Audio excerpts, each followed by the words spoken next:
Bonjour les amis, soyez les bienvenus sur votre chaîne YouTube Mr Keita officiel.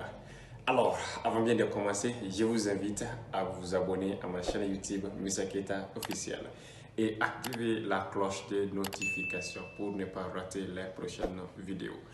Comme vous le savez, nous sommes sur les pronoms. Aujourd'hui, dans cette vidéo, nous allons parler sur les pronoms réfléchis et les pronoms réciproques. Sans plus tarder, essayons de les découvrir ensemble. Les pronoms réfléchis. Les pronoms réfléchis ou reflexive pronouns en anglais sont utilisés lorsque le sujet et le complément du verbe désignent une seule et même personne. Leur usage est adapté dans le cas où vous souhaitez insister sur un sujet ou une personne. Les pronoms réfléchis en anglais sont myself, yourself, himself, herself, itself, ourselves, yourselves and themselves. Myself signifie moi-même. Yourself signifie toi-même. Himself, herself, itself signifie lui-même et elle-même. Ourselves signifie nous-mêmes. Yourself signifie vous-même. Themselves signifie eux-mêmes. Alors, une petite remarque. On dit myself, yourself, himself, herself, itself. À la fin, on a S-E-L-F, mais au pluriel, donc ça devient maintenant S-E, voilà, L-V-E-S. Donc ça, c'est une petite remarque. Au pluriel, on dit selves, mais au singulier, on dit self. Donc, du coup, dans la langue anglaise, soi-même se traduit par le pronom réfléchi à l'infinitif oneself. Oneself, donc ça, c'est soi-même. Alors, notre premier exemple avec le pronom réfléchi est I cut myself.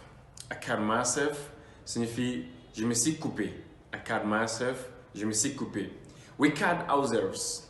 We cut ourselves, nous nous sommes coupés. We cut ourselves, nous nous sommes coupés.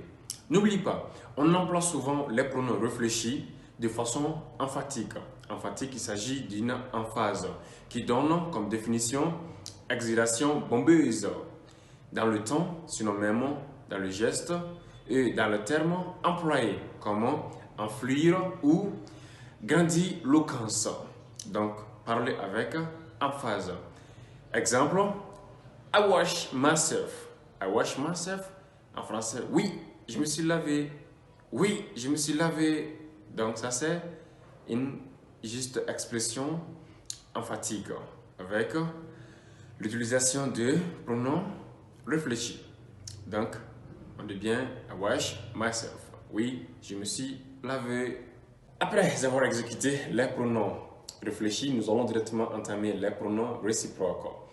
Dans la langue anglaise, il existe deux pronoms réciproques, à savoir each other qui signifie l'un l'autre et one another qui signifie les uns les autres. Étant donné qu'on parle de réciprocité, l'action exprimée par le verbe a lieu entre deux personnes ou plus. Each other est utilisé lorsque deux acteurs éprouvent un même sentiment ou une même pensée, l'un envers l'autre. One another est à utiliser dans un contexte où plusieurs acteurs ressentent une même chose, les uns envers les autres. Dans tous les cas, il y a toujours une idée d'échange. Donc, les pronoms réciproques en anglais sont invariables et sont toujours précédés d'un verbe au pluriel. Alors, quelques exemples pour mieux comprendre les pronoms réciproques. Notre premier exemple est We telephone each other once a day. We telephone each other once a day. Signifiant, nous nous téléphonons l'un l'autre une fois par jour. Nous nous téléphonons l'un l'autre une fois par jour.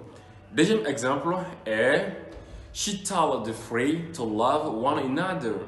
She told the three to love one another. Signifiant, elle dit aux trois frères de s'aimer les uns les autres. Elle dit aux trois frères de s'aimer les uns les autres. Donc, c'est un peu ça.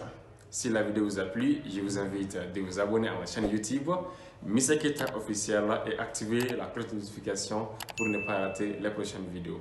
Merci infiniment. On est ensemble.